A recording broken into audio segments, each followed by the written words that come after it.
Hi guys and girls, it's Pete, Mindwiseman's channel, aka Maverick Outdoors, and today's the 28th, Sunday the 28th of August, and yesterday, Saturday, I set out in the canoe to return, as you must recognise, the site, Base Camp Island number 2, and we're just going to rise. Hello, Karsha Canoe Dog. Hello. Hello, are you waking up? Hello, doggy. Oh, yeah. As I was saying, last night pitched up the basher on the site of Base Camp Island number 2. Struck a fire up last night and cooked some seasoned chicken thighs which I had in the freezer, and took them out with my food kit on the Saturday morning, packed it all away, so by the time it defrosted last night it was still fresh and easy to cook, and skewered them and cooked them on the campfire.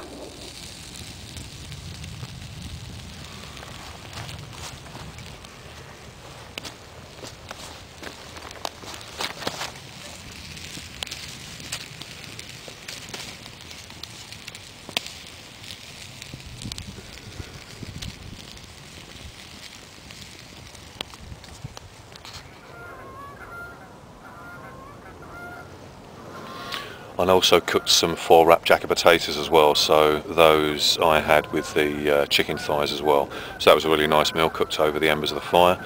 And for this morning's breakfast I'm going to do some drop scone bannocks, same mix that you've seen in the previous videos with the recipe and how I cooked them. So I'm going to be doing drop scone bannocks today, and I bought some fresh blueberries, so that's going to be one of the main ingredients that I'll add into the mix. But it's a basic bannock mix with walnuts, so I'm going to cook up my breakfast in a on the one-man stove.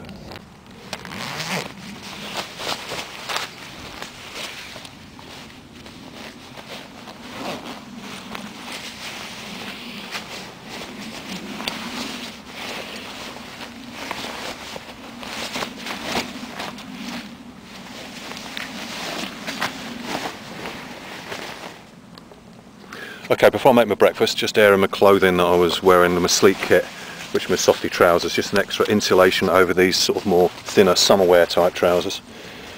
And then my Army Tropical sleeping bag, just giving that an airing. Did a different configuration of the tarp this time round, but I'll go more into that in a little while. But I'll just show you the food which I've brought with me. Now of course I'm not light packing because I've got the canoe to take all the kit, and as you must really know from my previous videos, I do like my food, so I'm not going to scrimp about with sort of a lot of dry food or packet food. It's all going to be food that basically I can, I mean, if you enjoy cooking, then just, you know, your imagination can go wild with whatever you want to do when you're actually out sort of cooking, wild camping and outdoors. So basically there's a bannock mix which I'm going to be cooking for my breakfast. And there's the fresh. I'm not going to do an outtake, I'm going to leave that in. That's the fresh blueberries. So that's my breakfast in a mo. My sister also gave me what's called butter buds. I think these are actually from the US. It's like a powdered butter in a sachet, which would, I suppose, replace about a spoonful of butter. And that's really good if you're relying just on dry foods that you don't want to get contaminated or to go off or anything like that. So I'm going to add those. Although I do have some butter here that I did use and put in my split baked potatoes last night. But tomorrow morning's breakfast, I want to do some toast. And if you've seen my previous videos, you're going to know that I do like a bit of toast on the toaster. But also I'm going to have sort of a 2-course breakfast, some dry packet porridge oats, toast and jam. So that's tomorrow's breakfast. So I've got this morning the bannock with blueberries, then later on for lunch what I'm going to do is I've got a parsnip, butternut squash and ginger soup, which I'm going to have as a snack later on. And then for my main meal in the evening, it's going to be tinned Irish stew, which I'm going to season with a clove of garlic, also a vegetable stock cube, and then add some tin of sweet corn. So I really love this stuff, and I mix it with a lot of my food when I'm out and about. And then for main meal tomorrow is going to be beef stew and dumplings, sort of a Heinz big soup, which is long life, and again I'm going to season that with an oxo cube and a clove of garlic. I've got 2 desserts here. I ate 2 of these last night. These are chocolate soya based food, long life, so that's why I got them. I had the 2 vanilla ones last night after my chicken and potatoes, and they were really nice. Also got some fresh veg, so of course I brought the 2 large potatoes last night, I say, that I cooked in the embers of the fire with the chicken. And I've got some new potatoes, so that if I do actually feel a bit hungry and I've been quite active, I really need to replace the calories with the carbohydrate from the new potatoes. Add maybe one of the butter bud sachets with them, or even if there's a bit of butter left over after my toast, I'll mix that with them. A couple of carrots, which I can mix with this soup if I want to sort of bulk it up a bit more. My cook kit. If you've seen my cook kit reviews, parts 1 to 4, you'll recognise this little bag which holds my mess tins, saucepan. That also, as you know, turns upside down and fits in this container. And I've got the Coleman one-man stove in there, and I actually attach this to the webbing of my sleep and clothing kit bag, which was that bag there, and of course this one housed and carried all my food and bottles of drink, so I got about 4 litres of water. So anyway, I'm going to do, you've seen some of my camp routine, so I've got the old wet wipes. I'm now going to freshen up, and I'm going to make my blueberry bannock, so I'll catch you in a little while and show you around the configuration of the tarp.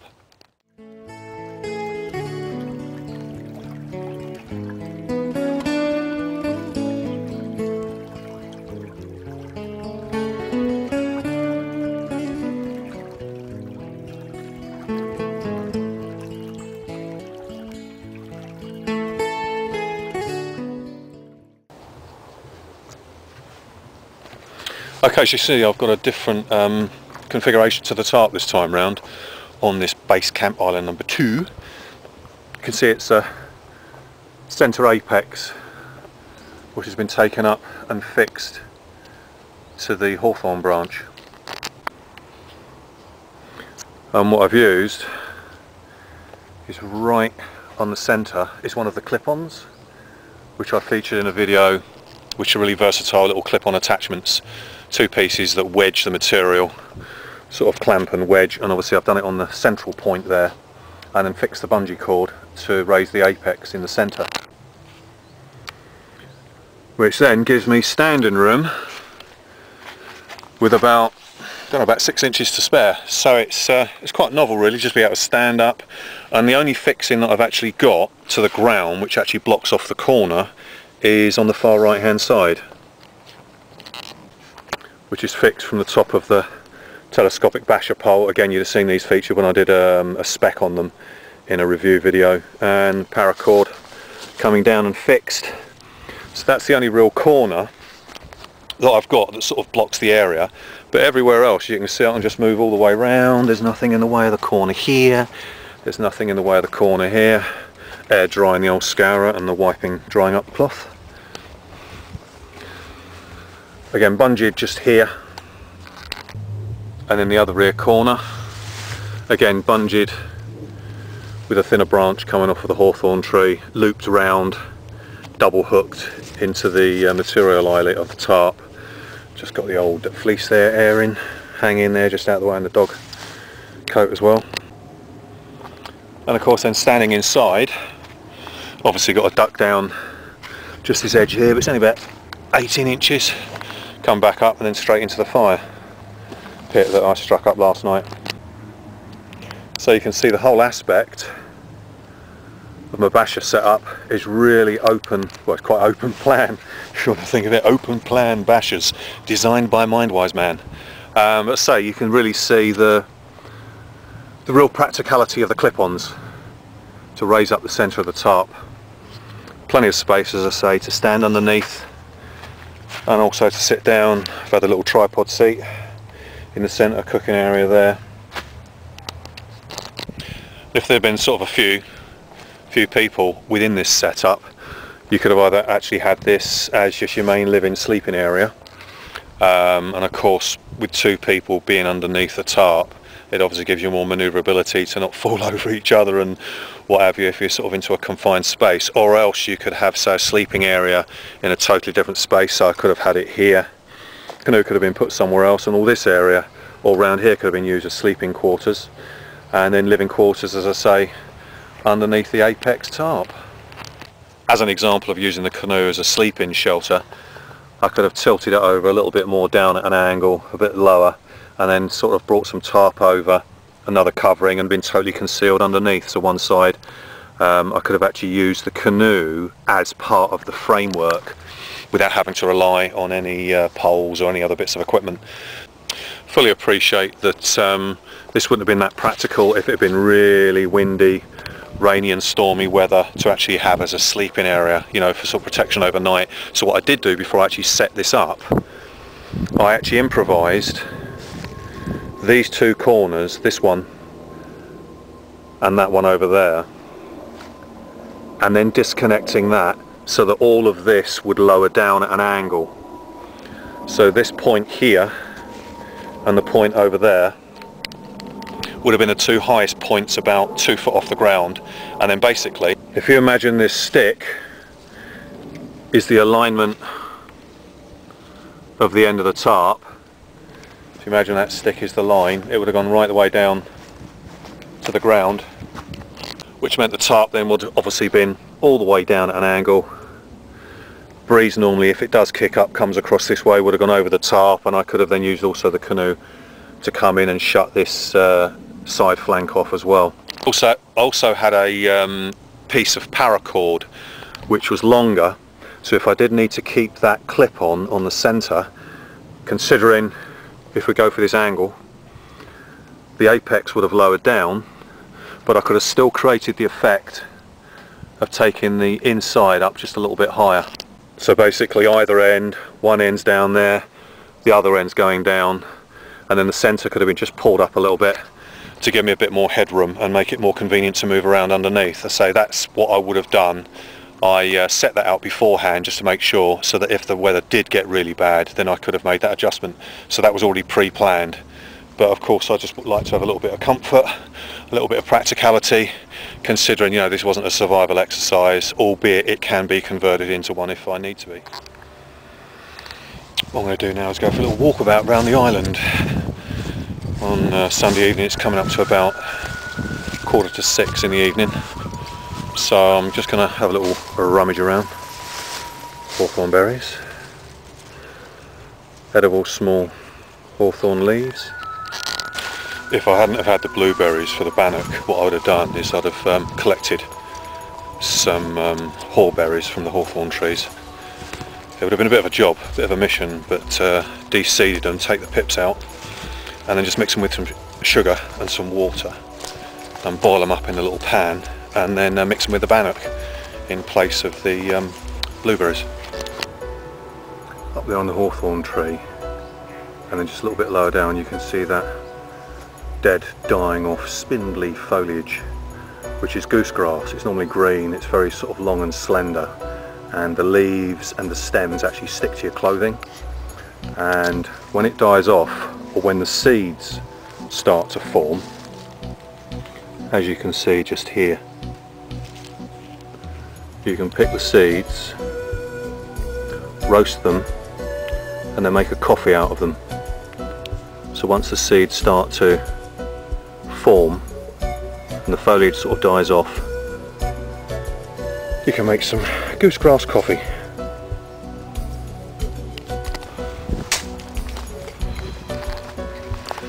Join me for a little walk through the jungle into the outback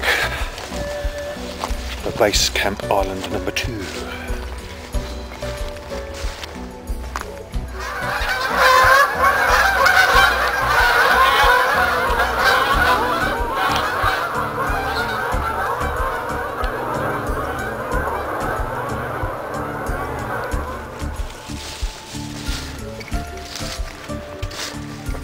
Could do with a machete around here, I think. Hawthorn tree there with a nice crop of hawberries.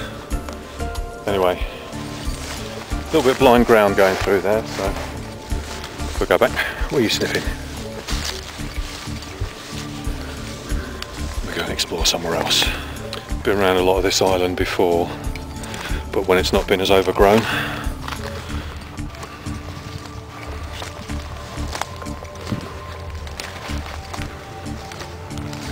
riverbank. A flip-flop found on this island. There's a joke about that sort of footwear. A bloke with 2 left feet went into a shoe shop and said, "Can I have a pair of flip-flips?" A swan and a boat.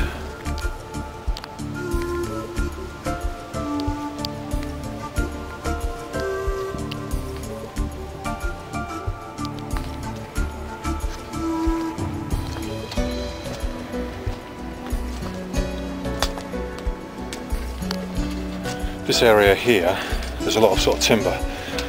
I know it's a dying off white willow, but it's still very strong. So this could actually be used. I have a number of bug out sites with SHTF situations, and this would sort of be one of them.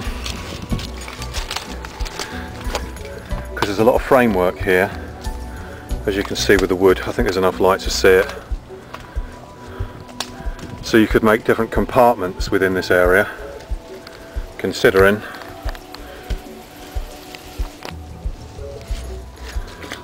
there's all sort of different shapes from the wood, and of course these two, you can consider that and that as a joist member to put any covering over the top if you had to get materials basically from the wild and you didn't have any sort of man-made materials like tarps and things like that, or you were very limited. So these are good things to look for, providing there's no widowmaker type of trees, but obviously you're going to check it out first. To actually utilise as a form of shelter and living quarters, living space.